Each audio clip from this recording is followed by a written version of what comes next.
Hello guys. तो कैसे हैं आप लोग।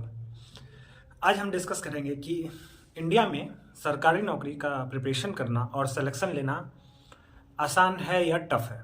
इस पे आज हम डिस्कशन करते हैं। सबसे पहले हम लोग जनरली कैसे सोचते हैं, हम लोग इस तरह से सोचते हैं कि एक फॉर्म आता है, मान लेते हैं रेलवे, एसएससी, कोई भी ग्रुप बी सी पोस्ट के लिए हमारे स्टेट में आता है। तो हम इस तरह से सोचते हैं कि वैकेंसी है 35,000 और या 30,000 या 5,000 और बच्चे हैं 30 लाख, 40 लाख, 1 करोड़। इस तरह से रेशियो रहता है। तो हम रेशियो से कैलकुलेट करते हैं तो 0.1% भी सिलेक्शन रेशियो है नहीं, तो फिर सिलेक्शन होना टफ है। लेकिन आप बहुत लोग से बात कीजिएगा, बहुत लोग या आप खुद ऐसे स्टूडेंट होंगे कि आपका 5 नंबर, मात्र 5 नंबर या 10 नंबर या 1 नंबर या 2 नंबर से सिलेक्शन नहीं होता। 0.5 नंबर से बहुत लोग कट ऑफ पे भी आके उनका सिलेक्शन नहीं होता है। इसमें बहुत सारे कैटेगरी के स्टूडेंट हैं, मतलब बहुत सारे स्टूडेंट्स हैं। तो आप इस तरह से जज कीजिएगा कि किसी एग्ज़ाम में इतना वैकेंसी है और इतने लोग अप्लाई किए हैं तो आपके लिए टफ है। या आप इस तरह से खुद को एनालिसिस कीजिएगा कि आपका तो मात्र 1 नंबर 2 नंबर कम आ रहा है। आपके हो सकता है प्रिपरेशन में कुछ फॉल्ट हो, या फिर एग्ज़ाम दिन आपका लक खराब है, ये भी हो सकता है। या हो सकता है कि आप ज़्यादा लोड ले रहे हैं, ज़्यादा टेंशन ले रहे हैं, जबकि आपको टेंशन कम लेना था। आपने ज़्यादा लोड ले लिया किसी एग्ज़ाम के लिए और आपके लिए एग्ज़ाम क्वालिफाई करना इसलिए टफ हो गया क्योंकि सब जगह से प्रेशर आ रहा है। तो आपको ये सोचना है कि आपको कैसे हर एग्ज़ाम में, जैसे अगर आप फर्स्ट टाइम एग्ज़ाम दे रहे हैं तो अगर आपको 200 नंबर का एग्ज़ाम होता है, अगर आपको मान लीजिए 60 आ रहा है, 70 आ रहा है, तो नेक्स्ट एग्ज़ाम में आपका टारगेट रहना चाहिए कि मिनिमम यहाँ से 10 से 15 नंबर तो मेरा ज़्यादा ही होना चाहिए। मान लीजिए 20 में 70, 200 में 70 ही आ रहा है, तो 200 में इस बार आपको 90 या 100 आना चाहिए। क्योंकि जब आप ज़्यादा कम मार्क्स पे रहते हैं तो आप तेज़ी से आगे बढ़ सकते हैं। जब आप ऑलरेडी 1 नंबर, 2 नंबर, 5 नंबर से छूट रहे हैं तो वहाँ पर आपको ज़्यादा मेहनत करना है। ज़्यादा मेहनत करना है इन द सेंस आपको सही डायरेक्शन में, सही, ज़्यादा एफर्ट नहीं डालना है, बस सही डायरेक्शन में जाना है। हो सकता है आपके डायरेक्शन में थोड़ा फ्लॉ है, हो सकता है आप ज़्यादा पढ़ ले रहे हैं, वो आपको एग्जाम में रेलिवेंट है नहीं।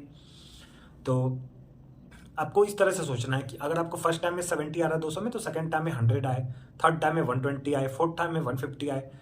इसका मतलब ये नहीं कि 70 आ रहा है तो अगले बार आप 160 नहीं ला सकते हैं, जरूर ला सकते हैं, लेकिन आपका एक बेस लेवल फिक्स हो गया कि 70 तो आ ही जाएगा। अब मुझे मेहनत करना है इससे ज़्यादा के लिए, और ज़्यादा कितना भी हो सकता है, लेकिन अगर 70 अगले बार में मान लीजिए 120 आ गया, तो उसके अगले बार में फिर आपको उससे ज़्यादा आना चाहिए। फिर आप 120 से 115 नहीं होना चाहिए। फिर आप फर्स्ट टाइम से कंपेयर नहीं कीजिएगा, हमेशा आप अपने लास्ट टाइम से कंपेयर कीजिए। अगर आपको लगता है कि पेपर टफ था इसलिए कम मार्क्स आया, तो पेपर टफ था तो आजकल तो नॉर्मलाइजेशन भी हो जाता है, आपका मार्क्स भी बढ़ जाता है। कभी आपको 90 नंबर ही आया रहो और वो नॉर्मलाइज होकर 117, 118 हो गया। तो ये नहीं हो सकता। बस आपको इस पे फोकस करना है, इस चीज़ पे फोकस नहीं करना है कि 2 करोड़ बच्चे फॉर्म भर रहे हैं, 3 करोड़। आपको तो 20 में 200 में 70 तो आ रहा है, 80 तो आ रहा है, तो आप तो एक मिडिल लेवल पे हैं। आपको अपना लेवल धीरे धीरे, आपका जो लेवल है वो धीरे धीरे बढ़ाना है। और वो आप सोचिए कि जल्दी हो जाए, 70 से तो एकाएक दोगुना 140, 180 हो जाए, तो आपके माइंड में प्रेशर क्रिएट होता है। तो हमेशा आपको अपने लास्ट स्कोर से ज़्यादा लाना है। अगर किसी बार सेम एग्जाम का हम बात कर रहे हैं, एसएससी मान लीजिए आप पकड़ लीजिए, मान लीजिए सीएचएसएल में आपको 200 में एक बार 80 आया, एक बार 110 आया, तब ठीक है, आप राइट ट्रैक पे जा रहे हैं, एक दिन तो आप बढ़ पहुंच जाइएगा, ठीक है।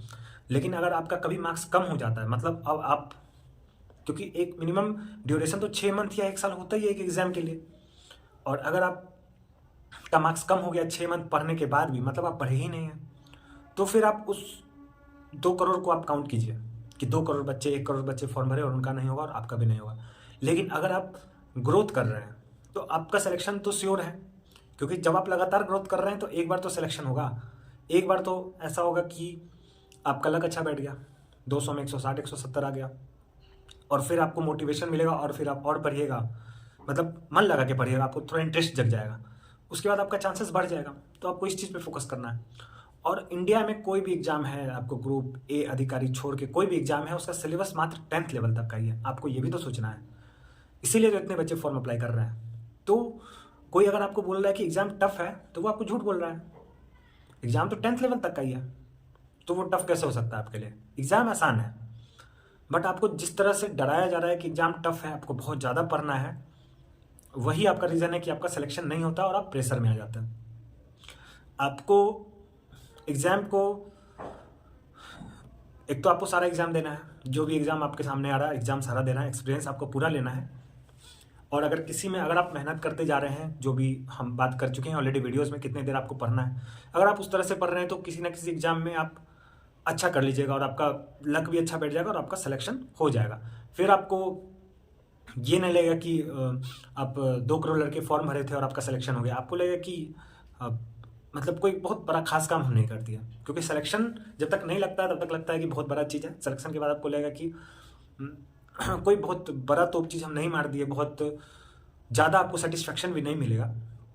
लेकिन आपने एक टारगेट फिक्स किया कि गवर्नमेंट जॉब लेना है और उनका सिलेबस 10 तक का ही होता है, तो उस टारगेट को आपको फुलफिल करना है, क्योंकि टारगेट आप खुद बनाए हैं और आपको खुद करना पड़ेगा।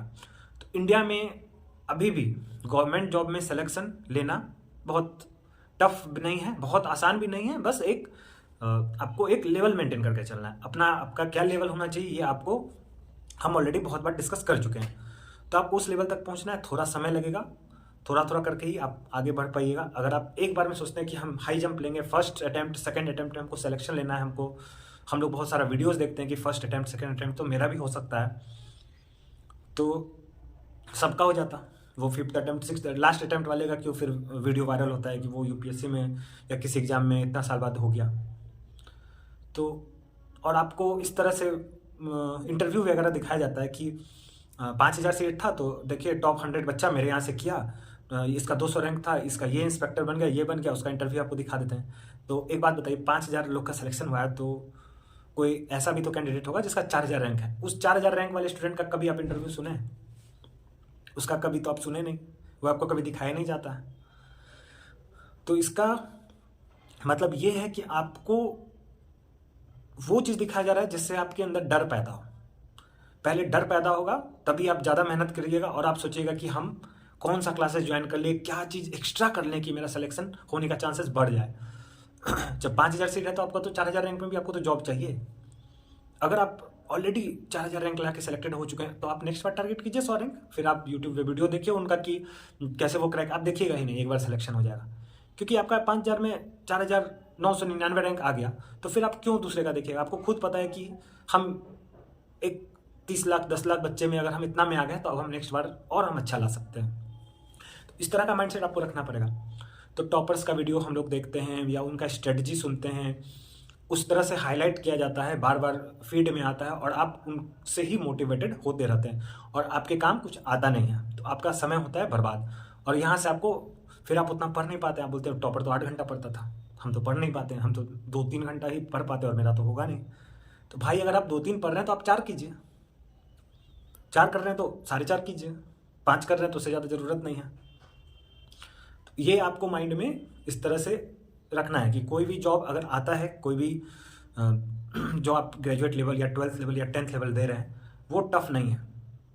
वो टफ आपके माइंड में बनाया जा रहा है या आप खुद भी उसको क्रिएट कर रहे हैं मेंटल प्रेशर लेके। एग्ज़ाम्स सारे आसान है, बस आपको जो बेसिक चीज़ है जो हम डिस्कस करते हैं हर वीडियो में, उसको फॉलो करना है थोड़ा थोड़ा। ऐसा नहीं कि आप उसी को 100% फॉलो कीजिए, लेकिन वहाँ से आपका सिलेक्शन होने का चांसेस ज़्यादा है।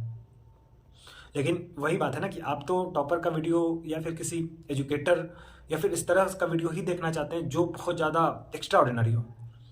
मतलब कोई रिक्शा वाला का बेटा अगर आईएएस निकाल लिया तो उनका वीडियो आप ज़्यादा प्रेफर करना देखना पसंद करेंगे कि एक आईएएस का बेटा आईएएस निकाल लिया, जबकि दोनों के लिए कंपटीशन इक्विवेलेंट था। हम लोग को इस तरह से लगता है कि जो आईएएस का बेटा था उसको आसान मिला, उसको तो सारा चीज़ मिल रहा था, रिक्शा वाले बेटा को कुछ नहीं मिल रहा था। तो आप ये तो सोचिए कि आईएएस का बच्चा है तो उसको तो बहुत सारा सुविधा भी तो मिल रहा था, वो डिस्ट्रैक्ट भी तो हो सकता था। तो वो उस डिस्ट्रैक्शन को बीट करने के लिए मेहनत किया। मेहनत तो आप सबको करना है, रिक्शा वाले को भी।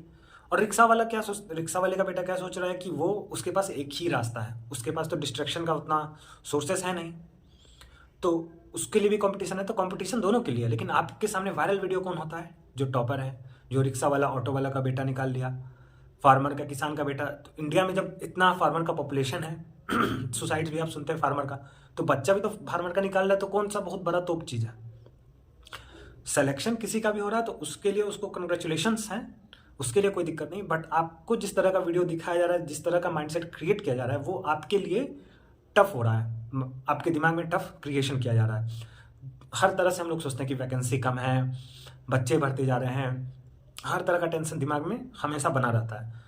तो इस टेंशन को ख़त्म करने के लिए आपको वीडियोस या फिर स्ट्रेटजी सुनने की ज़रूरत नहीं है। इस टेंशन को ख़त्म करने के लिए आपको रेगुलरली थोड़ा बहुत पढ़ाई करते रहना है, तो आपका सिलेक्शन, वही बात है, वो आप अगर रेगुलर पढ़ाई करते जाइएगा तो आपका मार्क्स बढ़ते जाएगा। जब मार्क्स बढ़ते जाएगा तो सिलेक्शन का चांसेस भी बढ़ते जाएगा।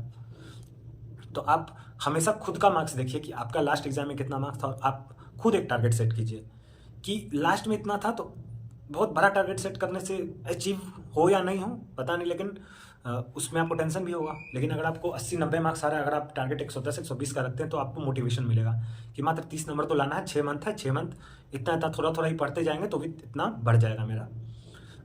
और रियल बात तो ये है कि टॉपर जो हैं उनको भी श्योर नहीं रहता है कि उनका सिलेक्शन हो जाएगा। तो आप किस श्योरिटी के पीछे जा रहे हैं? कौन सा स्ट्रेटजी अगर आप देख लीजिएगा तो आपको लग रहा है कि आपका श्योर सिलेक्शन, आप माइंड में खोज रहे हैं, यूट्यूब वीडियोज़ में हम लोग खोज रहे हैं कि श्योरिटी कहाँ है, कहाँ से श्योर स्ट्रेटजी मिल जाए, जबकि श्योर कुछ है ही नहीं। स्ट्रेटजी श्योरिटी कुछ नहीं, लेकिन ग्रोथ आप ग्रो कर सकते हैं, इसका श्योरिटी है आपके लिए। और अगर आप ग्रोथ नहीं कर पा रहे 6 मंथ 1 साल में, मतलब आप नहीं पढ़ रहे हैं, तो फिर आपका, अब तो वो 2 करोड़ का जो भीड़ है उसमें है, तो फिर आपको फिर आपके लिए एजुकेशन, यहाँ पे ये फील्ड में वैकेंसीज आपके लिए हमेशा घटते जाएगा और आपके लिए हमेशा कंपटीशन बढ़ते जाएगा। तो आप इस तरह से सोचिए, और यही है आपके लिए एग्ज़ाम आसान है। सिंपल शब्दों में, बहुत आसान भी नहीं, बहुत टफ भी नहीं, आसान है। टफ भी नहीं कर सकते। टफ एग्जाम बस उनके लिए है जो ज़्यादा प्रेशर ले रहे हैं, जो ज़्यादा वीडियोस स्ट्रेटजीज़ को फॉलो कर रहे हैं, माइंड में सिक्योरिटी क्रिएट करने का कोशिश कर रहे हैं, और ज़्यादा प्रेशर उन पे आ रहा है और वो उस प्रेशर को ले रहे हैं। अगर आपके साथ इस तरह का कंडीशन है तो आपके लिए टफ है एग्ज़ाम। लेकिन अगर आप रेगुलरली 3 से 4 घंटे 6-7 महीने, और जब तक आपका सिलेक्शन नहीं हो रहा है तब तक आप पढ़ते जा रहे हैं और हर सब्जेक्ट से आप टच में हैं। सबसे इम्पोर्टेंट बात यह है, अगर आप टच में नहीं रहते हैं, वो ऐसा स्थिति होता है, हम लोग जब पढ़ते थे तो 1-1 महीना तक तो 1 घंटा भी नहीं पढ़ते थे, तो टच ही नहीं रहा कभी। तो इस तरह से आप अगर करते हैं तो आपको फिर बहुत लक का ज़रूरत है एग्ज़ाम के टाइम में, बहुत ज़्यादा। फिर आपको बहुत प्रेशर होगा और आपके लिए टफ होगा।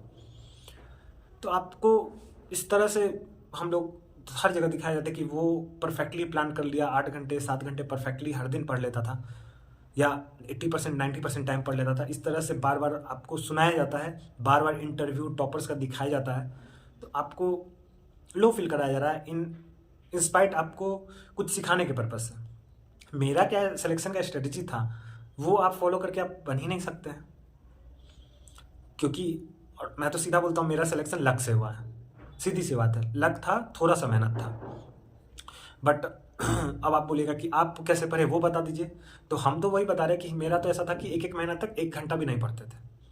तो हम अपने आप से आपको बेटर पोजीशन पे रखने के लिए बोले कि आपको श्योर चाहिए, मतलब ज़्यादा चांसेस हो जाए तो आप 3 से 4 घंटे पर डे पढ़िए और आपका सिलेक्शन का चांसेस ज़्यादा बढ़ जाएगा 10th लेवल तक के जो भी एग्जाम्स होते हैं उसमें। तो आप इस चीज़ को मानिए। हम तो वो नहीं बोल रहे हैं कि जो हम किए, अगर हम वो बोलेंगे वो आपको किए तो आपको लगेगा कि ये तो एक्स्ट्रा ऑर्डिनरी है, हम भी ऐसा ही करेंगे। ऐसा तो नहीं है। और अगर हम 7-8 घंटे भी पढ़ लेते तो भी आपको हम यही बोलते हैं कि ज़्यादा पढ़ लिए, क्योंकि ज़रूरत ही नहीं है।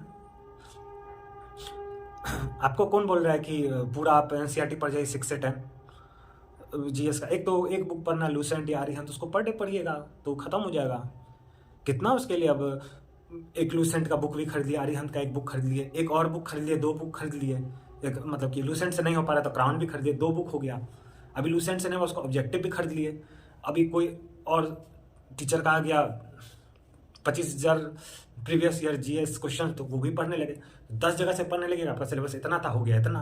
अब आप इतना कवर करते करते आप बोलिएगा कि 8 घंटा 10 घंटा से कम पढ़ेंगे तो सिलेक्शन ही नहीं होगा। जबकि आप अगर आराम से बस एक ही बुक पढ़ते 2 बार 3 बार 4 बार, 50 में 30 नंबर तो आपको आ जाएगा। और आप इतना ज़्यादा मेहनत करें और 50 में आ रहा है 25, फिर आप इतना टेंशन ले लिए। तो सोर्सेस, जितना वीडियोस आप देखते जाएगा सोर्सेस आपका बढ़ते जाएगा।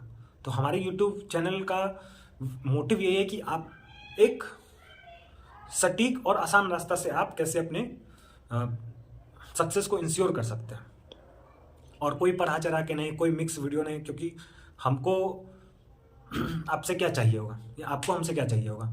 आपको यही चाहिए कि अगर आप 15-20 मिनट 10 मिनट इन्वेस्टमेंट कर रहे हैं तो आपको 2-4 पॉइंट सीखने के लिए मिल जाए, जिससे आपका बहुत सारा समय बच जाए। और हमको फ़ायदा ये होगा कि हमको लगता है कि हम जो लाइफ में गलती कर रहे हैं या फिर अलग अलग तरह से आपको डराया जा रहा है, वो आपके दिमाग में ख़त्म हो जाए। मेरा भी बेनिफिट है इस चीज़ में और आपका भी बेनिफिट है। तो ऐसा ही काम करना चाहिए कि दोनों का विन विन सिचुएशन हो। ऐसा क्योंकि हम अपने आप को बहुत तोप दिखा रहे हैं और सामने वाला तो फिर ऐसा बोला जाएगा कि हम कर सकते हैं और हम 10 घंटा पढ़ लेते थे तो आप भी कर सकते हैं, हम कर सकते हैं तो आप भी कर सकते हैं। तो भाई आप कर सकते हैं 10 घंटा पढ़ सकते हैं, हम नहीं पढ़ सकते हैं। जनरल बात है। अगर कोई 10 घंटा पढ़ रहा है तो वो यूट्यूब वीडियो क्यों देखेगा? सबसे पहला बात। 8 घंटा जो पढ़ रहा है वो 8 घंटा पढ़ते पढ़ते इतना थक गया है, वो यूट्यूब वीडियो क्यों देखेगा? और उसको भी अगर ज़रूरत है वीडियो देखने का, स्ट्रेटजी देखने का, तो फिर मतलब वो वीडियो देख रहा है कि 15 घंटा कैसे पढ़े? तो इसका भाई कोई अंत नहीं है। तो इसका ज़रूरी है कि आपको अंत करना है। हर वीडियोज़ में हम लोग डिस्कस करते जा रहे हैं कि हर सब्जेक्ट आपको कैसे प्रिपेयर करना है, और शॉर्ट में एकदम एक बुक पकड़े और उसको कर लिए, एक रास्ता पकड़े और उसको करते गए। और फिर देखते हैं ना, देखिए अगर आप एक बार सही रास्ते में चलने लगते हैं और आप एक मंजिल तक पहुंच जाते हैं तो आपको आगे का रास्ता और क्लियरली दिखता है। एक बार में हम आपको बता देंगे कि 1000 स्टेप में क्या होगा तो आपको समझ में नहीं आएगा, आपको लगेगा कि आप उस स्टेप के बारे में सोचेगा। लेकिन अगर आपको हम बोले पहला 100 स्टेप आसान है, उसको आराम से आप कवर कीजिए, धीरे धीरे कवर कीजिए, उसके बाद आपको इतना आसान रास्ता दिखेगा, आपको लगेगा कि यार जब इतना आसानी से हो सकता है तो हम फिर क्यों ज़्यादा एफर्ट करें। कोई ज़रूरी तो नहीं कि आपको टॉप रैंक ही लाना है, रैंक 1 ही लाना है। ऐसा तो नहीं कि 10 ही सीट है, 100 ही सीट है। कोई एग्जाम में अगर 1 लाख बच्चे बैठ रहे हैं, 100 सीट बैठ रहे हैं, तो उसके लिए तो हम स्ट्रेटजी नहीं बना रहे हैं, या आप नहीं बना रहे हैं, सुन रहे हैं। इतना भी टफ एग्जाम है तो फिर तो आपको रियल में टॉपर होना पड़ेगा, तब आपको रियल में टॉपर का स्ट्रेटजी फॉलो करना चाहिए। लेकिन अगर ठीक ठाक वैकेंसी आ रहा है, 10,000, 5,000, 4,000, 2,000, 3,000 बच्चे 2 लाख, 4 लाख, 10 लाख, 15 लाख, 20 लाख ऐसे भर रहे हैं, तो आपके पास सफिशिएंट सीट है। आपको 2000 में 1999 रैंक भी आ जाए, फिर भी बल्ले बल्ले है, क्या दिक्कत है। यहाँ तो लोग इंडिया के किसी कोना में, अंडमान निकोबार में भी जॉब करने के लिए रेडी हैं। और आपको आपके स्टेट में 10,000 वैकेंसी आता है, 11,000, और वहाँ पे अगर आपका सिलेक्शन हो जाता है लास्ट रैंक पे भी, तो क्या दिक्कत है। तो इस तरह से आपका टारगेट क्लियर है, आसान रास्ता है, आसानी से सिलेक्शन हो जाएगा और उसमें कोई ज़्यादा मिक्सचर नहीं है। और इस वीडियो में हो सकता है आप 1-2 बात ही सीखे होंगे, तो आप उसको अगर नोट डाउन कर सकते हैं तो नोट डाउन कर लीजिए और कोशिश कीजिए कि आप वहाँ तक ही खुद को सीमित रखिए। मतलब सीमित नहीं, कम से कम वो आपका बेसिक लेवल रहे। उसके बाद तो जो करना है आप, स्काई इज़ द लिमिट, कुछ भी आप अचीवमेंट करते रहिए। Okay, thank you. Next video में हम मिलते हैं।